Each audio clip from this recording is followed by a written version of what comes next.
Bem-vindos à Dominatrix Sem Piedade número 7, sobre onde é Ventura. Impunha castigos físicos a mim próprio e usava silício. Sexy. Eu lembro-me que nessa altura, às vezes, eu impunha alguns castigos físicos a mim próprio. Portanto, eu tenho a noção da dimensão diferente com que eu vivia a religião e outros viviam. Se Jesus já pagou os teus pecados, livrando-nos do sofrimento, por que razão te autoflagelaste? A não ser que gostes de sofrer. E se gostas de sofrer, será que gostas de fazer sofrer os outros para aliviar o teu sofrimento? Quando André Ventura foi para o seminário aos 17 anos, contra a vontade da família e dos pais, que não lhe deram uma educação religiosa e para quem era difícil perceber aquele chamamento, ele idealizou que ia viver uma experiência espiritual única, como se entrasse para um convento em busca de uma ascese distante da vida mundana, porque sentia a transcendência de forma muito profunda. E ainda hoje ele acha que a sua espiritualidade era mais densa e menos degradada que a dos outros que lá estavam. Portanto, eu não quero de todo enxovalhar o trabalho do jornalista Vítor Matos, mas a espiritualidade não é densa, muito pelo contrário. As emoções mais básicas, mais elétricas, que no espectro eletromagnético são as mais irracionais, peço desculpa, nos quais as pessoas nem por circunstância conseguem reconhecer os erros que cometem, portanto os pecados, as dívidas e as culpas, aí são mais densas, ou seja, a energia elétrica é mais densa, são pessoas mais emocionalmente mais pesadas, com mais dificuldade em mudar de perspectiva porque são mais traumatizadas. As pessoas que conseguem ascender e viver nas emoções mais elevadas, ou seja, mais magnéticas, conseguem verificar que as ideias, os ideais, são execuíveis, ou seja, elas conseguem concentrar-se e fazer uma análise e perceber se aquilo que pensam corresponde, se é execuível, se é fazível, ou se vai, ou se as pessoas têm demasiadas ilusões, não é? E quanto mais as ilusões são mentiras, e quanto mais ilusões nós temos, mais fácil é de sermos desiludidos, não é? Portanto, essa é a lógica. Não gostei, ou seja, gostei do ritmo, gostei da proximidade que havia com o religioso, que eu não tinha cá fora. O que não gostei foi... Enfim, mas não gostei porque eu pensava que era outra coisa. Eu fui-me cá para o seminário com a ideia que ia viver para um convento, num sítio qualquer fora do mundo. E bem, encontrei pessoas que estavam neste mundo e que queriam ser padres e sacerdotes, muito poucos foram no meu curso, na verdade, mas para as pessoas. E eu vinha com uma ideia mais espiritual da coisa, não é? Eu lembro-me que nessa altura, às vezes, eu impunha alguns castigos físicos a mim próprio. Portanto, eu tenho a noção da dimensão diferente com que eu vivia a religião e outros viviam. Mas como assim?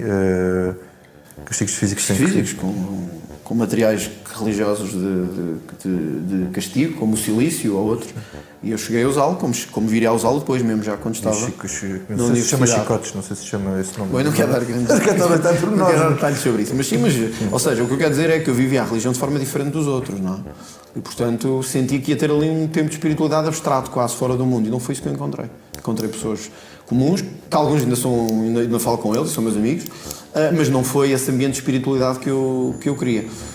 E por outro lado, a ligação que tínhamos, que eu também depois acabei por perceber qual era, de não termos aulas dentro do seminário, mas fora, trazia vantagens, que era não perdermos o contacto com o mundo, não é? Mas também trazia desvantagens, como alguma degradação da vida espiritual. E eu senti isso também, e enfim, no meu caso até acabou por sair. Não digo que eu tivesse sido um excelente padre ou que tivesse sido um excelente religioso, mas sei que foi um choque para mim muito grande, e esse choque religioso nunca mais me...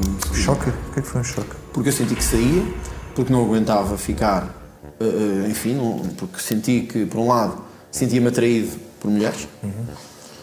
Não é que me sentisse por homens, mas sentia-me atraído por mulheres no sentido em que sentia necessidade de estar com mulheres, porque estava com 17 anos, e por outro lado senti que aquele ambiente não era a espiritualidade que eu tinha pensado, e isso para mim foi um choque muito grande, porque enfim, meus pais nunca quiseram que eu fosse para o seminário, a maior parte da minha família nunca quis que eu fosse para o seminário, os meus amigos não queriam que eu fosse para o seminário, e houve esse choque muito grande. Talvez o meu choque maior de personalidade, depois dos 14 anos, tenha sido a saída do seminário e a ida para São Nicolau, em Lisboa.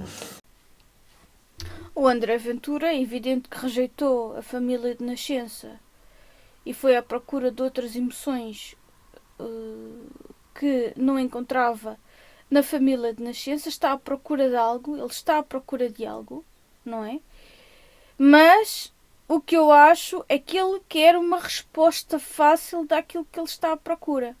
Ou seja, faz-me lembrar aqueles homens que têm uma vida organizada, mas querem ter mais sexo da mulher, esquecendo que a mulher também tem necessidades emocionais que têm que ser satisfeitas, e só percebendo as necessidades emocionais da mulher é que podem ter mais sexo dentro de casa. Ou seja, o que eu quero dizer com isto é que não há respostas fáceis para aquilo que nós sentimos ou procuramos. O que ele, se calhar, está à procura, e é o caminho dele, ele tem todo o direito de fazer o caminho dele. O que ele não tem o direito é de levar com ele para aquilo que ele chama a salvação, mas na realidade está a vender gato por lebre, não é? Portanto, ele pensa que está a fazer uma coisa certa porque ele, se calhar, não tem a capacidade de verificar que aquilo que ele está a pensar é correto ou não. Não é? Porque é uma pessoa ambiciosa, não é? Porque, como ele disse, se não fosse a religião seria taxista em Mãe Martins. Mas tu queres viver uma proximidade com Deus, ou queres ter sucesso no mundo dos homens? Porque são dois pesos e duas medidas.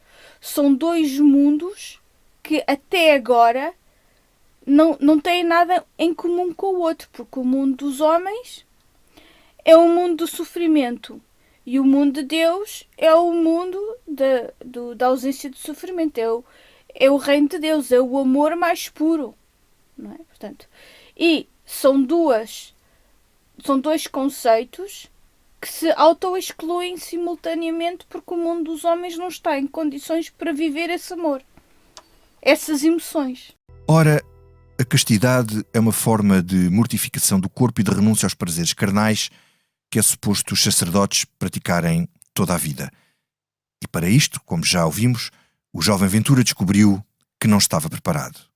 Acabou por ser uma mulher, uma paixão e a atração sexual a responsável pela tentação irresistível que o afastou do caminho do sacerdócio.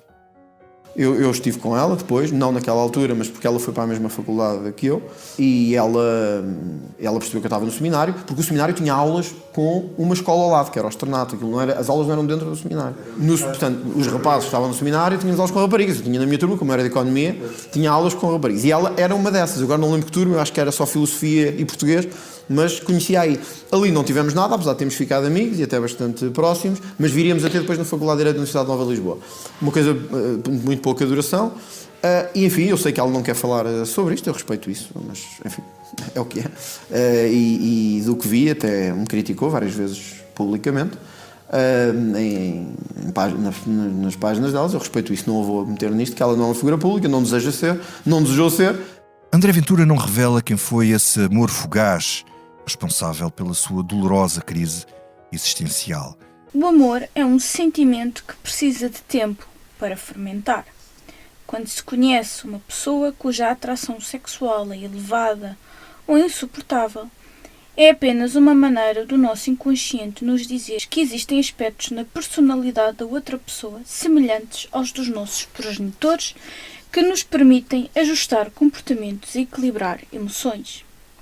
O mais inteligente a fazer é a abstenção sexual, de modo a verificar se aquela pessoa tem os valores complementares ou semelhantes, de modo a garantir que a família que se irá criar consiga satisfazer o maior número de necessidades emocionais. De acordo com o psicólogo Peter Garlack, autor do site Break the Cycle, sugere uma abstenção sexual de pelo menos 18 meses depois de conhecer a pessoa. E existem outros autores mais austeros. Isso é um aspecto que cada um terá que decidir por si, tendo em conta as consequências dos respectivos comportamentos.